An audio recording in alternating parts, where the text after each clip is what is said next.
చంచలమ్మ అయితే సింధూర రూమ్కి వెళ్ళి అలా విండో డోర్ని అయితే ఓపెన్ చేస్తుంది. ఓపెన్ చేయగానే వెలుతురు వచ్చి సింధూరపై పడుతుంది. సింధూర, అత్తమ్మ ఏంటి అత్తమ్మ ఇలా వచ్చారు అని చెప్పి అంటుంది.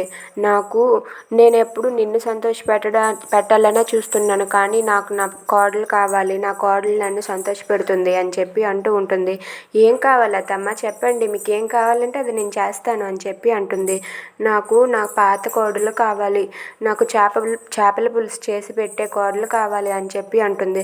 సరే అత్తమ్మ, ఖచ్చితంగా మీకు చేపల పులుసు చేసి పెడతాను అని చెప్పి మాట ఇస్తుంది. ఇక వాళ్ళ మామయ్య దగ్గరికి వెళ్ళి, మామయ్య నాకు చేపలు కావాలి మామయ్య అని చెప్పి అంటుంది. ఏంటమ్మా నీకు చేపలు తినాలని ఉందా అంటే, నా కోసం కాదు మామయ్య, అత్తమ్మ కోసం, అత్తమ్మకి చేపల కూర వండి పెట్టడానికి అని చెప్పి అంటుంది. ఇదంతా విన్న చంటిబాబు అయితే, చేపలు పట్టడంలో నేను బాగా ఎక్స్పర్ట్, చేపలు పట్టుకొని వస్తానని చెప్పి చెరువుకు వెళ్ళి చేపలు పట్టుకొని తన ఒంటి నిండా చేపలు వేసుకొని వస్తాడు.